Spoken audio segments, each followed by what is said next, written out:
What's up, guys? Welcome back to the podcast. I'm Andrew Costa, the high ticket guy. And if you're out here trying to scale your coaching business, this is for you. Make sure you subscribe to the podcast and the channel. Now, I talk to a lot of coaches who technically have everything in place. They've got leads coming in, content's rolling, sales are happening, but it seems to be all over the place. They're switching up a lot of things, trying to generate a result. They're changing their ads, they're tweaking their content, they're making changes left and right, but they have no clue what's actually moving the needle of sales. So today I'm breaking down how I can help coaches clean up their systems to turn their business into something repeatable that can actually scale and generate more sales. Now, I just finished having a conversation yesterday with a potential client who is getting an average of 80 leads regularly in their webinars. They're posting consistently on their social media and they're doing it on 4 platforms, and they're getting a decent amount of sales through this process inside of their DMs. And this is amazing.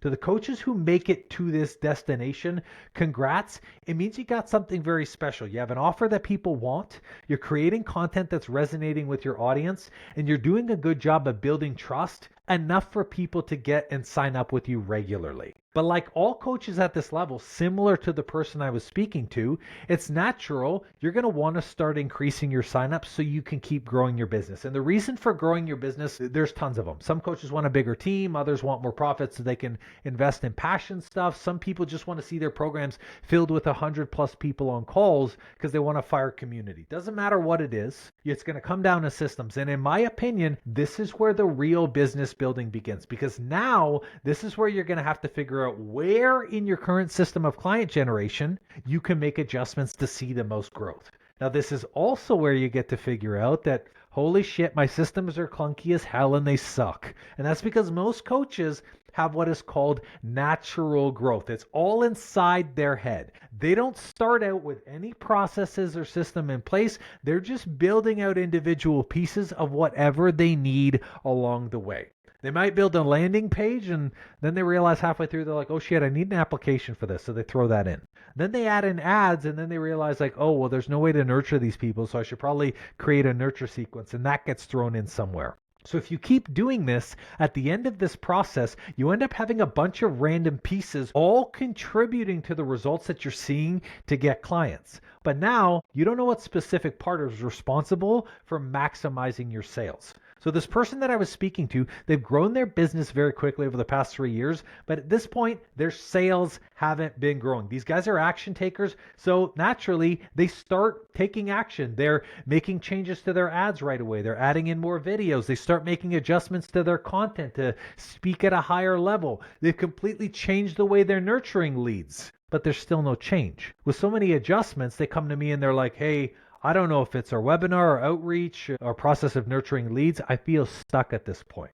So whenever anyone comes to me at this stage, what it shows me is that the process or operations in their funnel systems for leads is very reactive. By promoting things on the fly, by creating content without structure, by constantly changing and adjusting multiple pieces that qualify leads, it's kind of hard to get consistent results. And this is where we have to look at the process of running your business and get it from being inside of your head to create a repeatable process that anyone can follow. New teammates, potential other people, so you can grow and scale.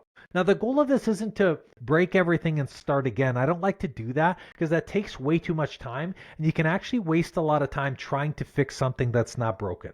What I like to do with my clients is start where the bottleneck is. And I'm going to share with you here, all coaching businesses bottleneck the same way. I would actually argue that all businesses do. At the top, you have lead generation. This is leads coming in every single day. And with lead generation, you're going to have 2 issues. Lead flow, which means you're not getting the amount of leads that you want. And then lead quality, which means you're not getting clients who are ready to buy right now. Lead flow is a big part and can be a big bottleneck because if you're not getting enough leads, or if the people aren't qualified and they're right, your sales will be random, the conversions will be random. So that typically is the first bottleneck for people. The next bottleneck is sales. And I don't care what anyone says. The whole point of getting leads is to sign them up. So many coaches think that there's a bottleneck in between, which is nurture, that they have to nurture a lead for 6 months until they're ready to buy. That's actually not where nurture comes in. Nurture comes in only when needed. So when it comes to the bottleneck of sales, there's a few issues that come up. The first is you're not getting the right people on a sales call. You keep having people in front of you and you're like, hey, they're not qualified. So the people sitting in front of you, they need a little bit of work, a little bit of education, or they need to try a little bit on their own first. Issue 2, you're not getting enough sales calls. So people are coming to the webinars or the trainings, but they're not taking action. They're not actually booking a sales call with you. Another issue is people aren't showing up to your sales calls. Maybe they book, but they're like, nope, that's it. I'm not going to show up or I can't be bothered to, which means that you haven't built trust or you haven't gotten them invested to show up and chat with you. Issue 4, people are taking too long to book a sales call or join your program, which means it's a kind of a trust thing again, that you haven't built the trust or that they don't think that you're credible yet. So now, only after you're seeing what's happening from sales and in this bottleneck, do you go to the next bottleneck, which is nurture. If you're not getting the results that you want inside of your sales, this is where you look to nurture. Nurture is used to change the quality of leads that we get, to change the amount of trust and credibility we build, and to shorten the time that it takes between when someone meets you to when they finally join. That is all nurture is there for. So we only adjust our nurture when we are seeing issues inside of our current sales process. Then after nurture, we have the final bottleneck, which is client delivery. This is where we would deal with like how long clients are sticking around, how many clients actually refer to you, and then what quality of results they see inside of your program, because clients sticking around is a very big part of like building your business. So for a system to be repeatable for me, I focus on getting these things in order. Number 1, I always look to get a steady amount of leads for a business every month. It doesn't matter what the number is. It could be 10 steady every single month, but we should be able to generate a stable amount of people, because we have to know what is going to be able to come down our pipeline so we can maximize our ad spend and our conversions. The second, then I go into having a consistent amount of sales. Because even if I'm getting some people who aren't qualified, I know that I can just increase the amount of people I'm speaking to. I know I can just increase my leads to increase how many people I'm selling to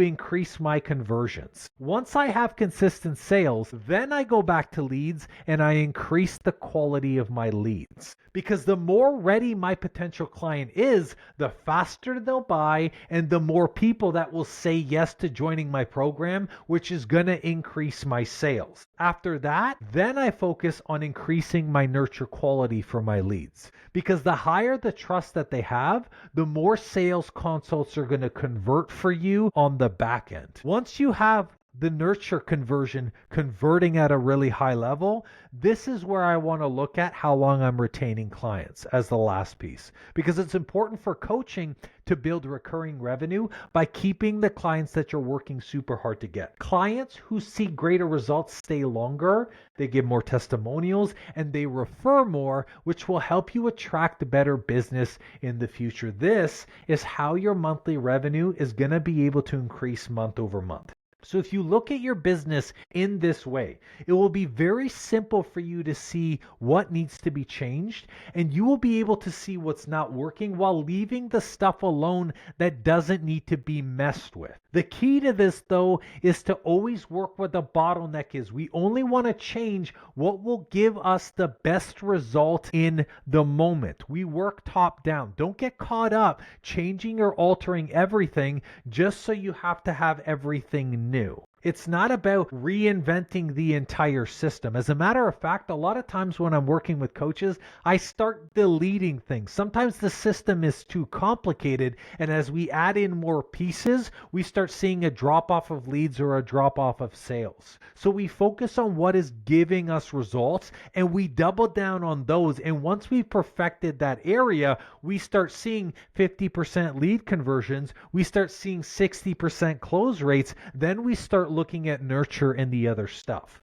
And if you need help making these changes, just like the person I had a convo with a few days ago, this is the perfect opportunity to reach out to me. This is what I do every day. I break down and I look into businesses and I look at it from the outside in, because I know that it can be super difficult sometimes when you are deep on the inside trying to see all the pieces that are moving around you. This is where having a mentor can be awesome, because their outside perspective can just look at what needs to change right now. It saves you hundreds of hours and months of going back and forth trying to make random changes inside of your business. If you're ready to take your business to the next level and significantly increase your coaching, you can DM me on Instagram at Coach Andrew Costa, the word C2C, or just go to my website in the description, growmycoaching.com, to book a call with me. Thanks for watching, and we'll catch you on the next episode.